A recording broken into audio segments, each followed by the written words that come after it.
The candles flickered against the glass, and my mother's voice cut through the laughter. 80,000 for Laya's studies in Paris, she said, lifting her glass.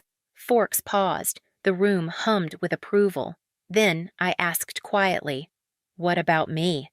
She didn't look up. "You don't deserve any help." The air thickened perfume steak and silence. I smiled, nodded, and let the moment burn into memory. That was the last dinner I ever attended. 4 years later, when my sister's car slowed outside my $5 million house, she called my dad crying, and none of them knew what I'd done to get there. When I was 10, birthdays meant sitting at the edge of someone else's spotlight. Laya's cake always came with cameras, confetti, and a speech about her potential. Mine came with a bus pass and a lecture about independence. I remember the bus driver's name, Henry. He used to wave every morning as I climbed on backpack heavier than my shoulders could handle. The seat beside me was always empty. At home, everything revolved around performance. Mom measured love in results. Dad measured it in returns. When Laya joined the debate club, Mom called it leadership. When I joined robotics, she called it a hobby, not a plan. She'd walk into my room, wrinkle her nose at the tangle of wires and code scribbles. "Try something people actually notice, Alice." Leia got the newer laptop, the bigger room, the family's attention, like a steady spotlight. I got the quiet parts, editing her essays, fixing her phone, running errands in the rain. Mom said I was helpful. Dad said I was practical. Neither of those words felt like love. One summer, I won a local coding competition. I printed the certificate myself because the email said, "Congratulations, your project ranked first." I showed it to Dad while he was fixing the sprinkler.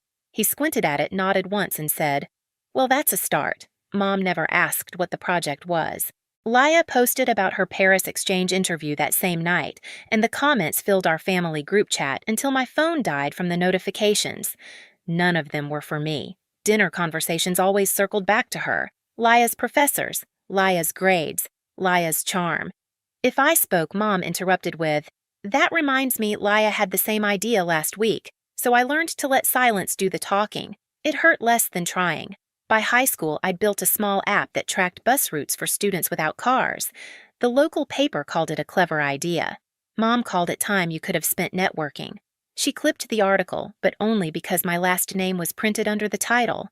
At graduation, they sat front row, perfect smiles, pastel outfits. Laya cheered for a friend across the aisle while my name echoed through the auditorium. No one stood. I remember clutching my diploma like proof, not pride. That night, Mom hugged Laya and said, "I'm so proud of both my girls, especially you, sweetheart." I smiled because the camera was on. Later, alone in my room, I pinned the bus pass above my desk, right next to the certificate no one cared about. The rain outside hit the window in slow rhythm like a metronome keeping score. That was the night I understood the math of my family. Laya equaled light. I equaled silence. The night of the Paris dinner, the air smelled like polished silver and overcooked meat. Laya sat across from me, her face glowing under the chandelier, rehearsing French phrases, while our mother corrected her accent between sips of wine. I'd spent the day fixing a bug at the cafe's Wi-Fi, my fingers still smelling faintly of espresso and burnt circuits. Dad cleared his throat. "We've finalized everything. $80,000 for tuition, rent, airfare. Laya deserves to focus on her studies, not money." He said it like an announcement, not a decision. Mom nodded proud, her pearls catching the light. I thought he must have misspoken. 80,000! My fork froze halfway to my mouth. "That's the whole thing." He nodded once. "Of course, it's an investment in her future." The word investment stuck like a stone in my throat. I swallowed, forced calm, and said, "I'm short on my dorm deposit this semester. 2,000 would help. I'll pay it back." Mom didn't blink. "You don't deserve help, Alice." The sound wasn't loud, but it landed like glass cracking. Even Laya stopped smiling. I waited for Dad to correct her. He didn't. He just refilled his wine and said, "We put money where it brings returns. You made your own choices." Something inside me went perfectly still. The hum of the chandelier, the scrape of knives, the smell of candle wax, every detail pressed into my skin like a photograph. I smiled once, small and sharp. "I understand." No one answered. The moment folded into itself like a file closed and archived. When I stood, the chair legs screeched across the floor louder than anything I could have said. Outside, the air was cold. Seattle rain had just started tapping on my windshield like fingers counting time. By the time I reached my apartment, my phone was still buzzing with messages. "Don't be dramatic. You'll regret this." I turned it face down and watched the screen go dark. That was the night I stopped asking for fairness, and the night I started building something no one could take credit for. The next morning, I deleted every family contact from my phone. No ceremony, no tears, just names turning to blank space. The silence felt cleaner than any apology ever could. My studio in Capitol Hill was small enough that the heater clicked every 10 minutes. The walls smelled faintly of detergent and burnt toast from the neighbor's kitchen. I made coffee, opened my laptop, and built a new folder life plan. Inside it, I logged 3 files savings goals projects. I wasn't sure what I was building, only that it would run better if no one else had access. By day, I brewed coffee for strangers, fixing the cafe's Wi-Fi when it crashed. By night, I coded under the yellow desk lamp, the hum of rain constant against the glass. I tracked every hour, every cent measured life in small returns. My only rule was simple document everything. When people leave holes, data fills them. A few months later, I landed a part-time IT job at a logistics startup downtown. Glass walls, whiteboards, the faint scent of new carpet, and ambition. My badge read Wayfinder Labs, contract engineer. 12 people shared that office, but at night it was mine alone. I stayed after hours testing lines of code until the sun tinted the blinds gray. That was when Arjun noticed me. He leaned over my desk one evening, watching my screen glow. "You're optimizing delivery routes." I nodded. "Just a side project." He smiled. "Then make it your main one. If it works, we'll pitch it." We did. 2 weeks later, Wayfinder Labs had a prototype and a name for the module Wayfinder. We tested it with small businesses, coffee shops, bakeries, flower deliveries. Each data set I cleaned felt like reclaiming a piece of the control I'd lost at that dinner table. I kept everything: notes, fuel logs, emissions reports, client emails. When the pilot succeeded, Arjun called it innovation. I called it proof. Zoe, my roommate, sometimes dropped by the office with takeout. "You're obsessed," she teased, handing me a warm paper bag. "I'm building distance," I said. She raised an eyebrow. "From what?" "From permission." The months blurred into graphs and quiet victories. My therapist, Dr. Monroe, taught me the vocabulary for what I'd lived through: conditional love, emotional invalidation. "Your parents didn't reward you for being good," she said softly. "They rewarded you for being useful." I nodded.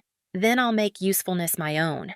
By the end of that year, Wayfinder became more than code. It became a voice I didn't have to raise. Numbers spoke. Reports replaced arguments. When the company offered to spin it into a startup, Arjun made me CTO and co-founder. We signed the papers in a glass conference room overlooking Lake Union. Rain streaked down the windows like slow static. I signed my name without shaking. Every milestone I logged. Every invoice I tagged. It wasn't paranoia, it was architecture. Control had shape, and I could finally draw its blueprint. The next 3 years were a blur of expansion and quiet triumphs. Wayfinder grew from 2 desks to 2 floors. Our emissions cut model hit national news. An angel investor backed us after seeing our pilot data. I didn't buy new clothes or post about it. I still wore the same gray hoodies and tied my hair the same way. But I upgraded the laptop and kept the old one in a drawer like an artifact from a different version of myself. One evening, as I cleaned out that drawer, I found the torn note I'd written after that dinner. "Call Mom," crossed out hard enough to rip the paper. I ran my finger over the tier. Then I folded it neatly and filed it under Archive. Lessons. 4 years passed like that, quietly, steadily, until one small notification changed everything. The real estate app pinged with a new listing, a lakeside home in Medina. I clicked out of curiosity, then didn't stop. The house was minimalist, all glass, and wood facing the water. It cost $5 million, the same number that had once sounded impossible. I bought it. No co-signers, no permission, no shared names. The morning I moved in, the air smelled like wet cedar and new beginnings. I set my things down in the empty living room, then hung one item on the wall, the green bus pass from my 18th birthday framed behind glass. Beneath it, I wrote in small type broken roots better paths. For the first time in my life, silence didn't mean absence. It meant peace. Some nights I'd stand by the glass wall, watching the rain trace its slow lines down the window. My reflection was faint, almost ghost-like, but solid enough to trust. The house was still except for the hum of the washing machine in the distance. I'd think of my parents sometimes not with anger, just curiosity. Whether they still believed that worth was something to invest in. Whether they ever wondered about the daughter who'd stopped asking for help. Then I'd close the laptop, check the payments, and shut the lights one by one. The lake outside shimmered in silver. This time I wasn't running from their silence. I was mastering my own. It happened on a Saturday. Sunlight slipped through the wide glass panes, turning the floor into strips of gold. Ethan and I were about to leave for the farmer's market when my phone lit up with an unfamiliar number. I almost ignored it. Almost. Then instinct made me swipe. Alice. It's me. Laya. Her voice trembled, scattered between breaths. I just drove past Medina. Your name's on the gate. Do you really live there? Outside, the sprinklers clicked in rhythm with her silence. I answered softly. What are you trying to ask? Laya. She inhaled sharp. Why do you have that? The call dropped before I could reply. I stared at the screen until it dimmed, reflecting the faint outline of my face against the glass. Within an hour, messages started pouring in: Mom, Dad, Aunt June, Grandma. All names I hadn't seen in years. Each voicemail carried the same shape of desperation wrapped in different tones. My mother's voice first polished and performative. Laya said something unbelievable, darling. Call us. She's upset. You can't let jealousy divide this family. Then, Dad's measured and heavy. Maya, it's your father. Let's talk as adults. We're still family. That word again. Family. It always arrived when they needed something. By evening, a courier delivered a letter. Cream paper, expensive handwriting, Elaine Collins. The first line pretended warmth. Laya's expecting. You'll be an aunt. Maybe it's time to heal. Then the calculation unfolded. Your father's been struggling with work. The roof needs repair. Family supports each other. And the final line perfectly sharpened. I know you're not a cold person. I folded the paper once, twice, until it fit neatly into the trash. That night, I didn't cry. I didn't even get angry. I just reopened my old therapy notes, the one labeled Boundaries. I wrote a new line. They don't miss me. They miss the role I used to play. 3 days later, I sent 2 letters. The first to my mother-mom, if contact is to continue, 3 conditions. No money, no guilt, no surprise visits. I don't need apologies. I need space. The second to my father. You called it investment in return. Here's mine freedom. Let's close the account properly. He replied in a single text, meet me in Fremont. Thursday, 10 a.m. The cafe near the bridge smelled of rain and burnt espresso. He arrived on timecoat, still pressed eyes dimmer than I remembered. You look different, he said. Better or worse, different is fine. He tried to smooth things over, calling Mom's cruelty misunderstood. I listened quiet until he said we did what we could. Parents make mistakes. I met his eyes. It wasn't a mistake, Dad. It was math. He blinked. Math? You invested $80,000 in image. I built value out of nothing. The difference is honesty. He didn't argue, just stared at his untouched coffee steam fading into nothing. When I left, I said, you don't owe me anything. That's the point. A week later came the Gala Seattle's annual education fundraiser. Wayfinder Labs was sponsoring the new STEM scholarship. The hall shimmered in gold, the air thick with perfume and conversation. Ethan squeezed my hand. You ready? I nodded, spotting them before they saw me, Mom in pearls. Laya in pale blue, her pregnancy softening the sharpness of her face. They approached, smiling for the crowd. Mom's voice was honeyed steel. We came to congratulate you. You've done so well. But remember, success means giving back. Laya's preparing for the baby, and your father still needs that roof. I let her talk. Then I turned to the host and said calmly, excuse me. A stage assistant appeared with a pearl white envelope I'd prepared earlier. I took the microphone steady. Tonight, I'd like to make a personal contribution, $80,000 to fund scholarships for young women told they don't deserve help. The hall fell silent. Then applause broke rolling like thunder. I looked straight at my mother. You once called it an investment, I said softly. So do I. Her smile cracked. Dad, who had just entered, froze mid-step. The spotlight hit the check, $80,000, signed by Alice Collins. It glowed under the lights like quiet justice. When the applause faded, I walked off stage past their stunned faces into the cool Seattle night. Rain had started again, thin, steady cleansing. After the gala, I didn't post a thing. No photos, no captions, no statements. Silence spread faster than any headline. The next morning, the city was washed in mist. I stood by the lake barefoot on the cold wood deck, the water silver under the soft rain. My phone stayed inside, face down. It hadn't rung since that night, and for once, that silence didn't feel like loss. It felt earned. Inside the house was still. Ethan brewed coffee in the kitchen, the scent mixing with the faint hum of the washing machine. You okay? He asked. Yeah, I said. Finally. He smiled. You looked lighter last night.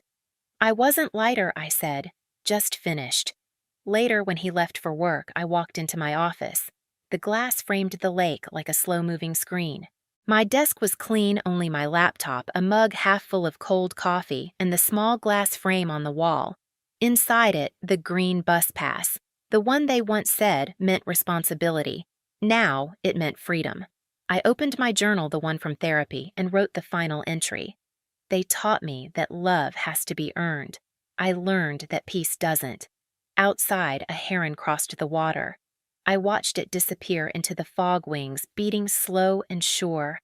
I thought about everything that had led here, the quiet nights coding under flickering lights, the rejection disguised as advice, the endless need to prove worth, and how none of it owned me anymore. In the distance, thunder murmured somewhere beyond Medina's calm. I closed my laptop, turned off the lights, and sat by the window listening. The rain no longer sounded like the night I drove away. It sounded like the life I chose instead. They once told me I didn't deserve help. Maybe they were right, because what I needed wasn't help. It was distance, silence, and time to build something that couldn't be taken away. Now, when the rain hits the glass, it doesn't sound like sorrow anymore. It sounds like proof. If you've ever been told you weren't enough, remember this: sometimes walking away is the loudest answer you'll ever give. And if this story stayed with you, don't scroll yet. Tell me where you're watching from. I want to know how far silence has carried you too.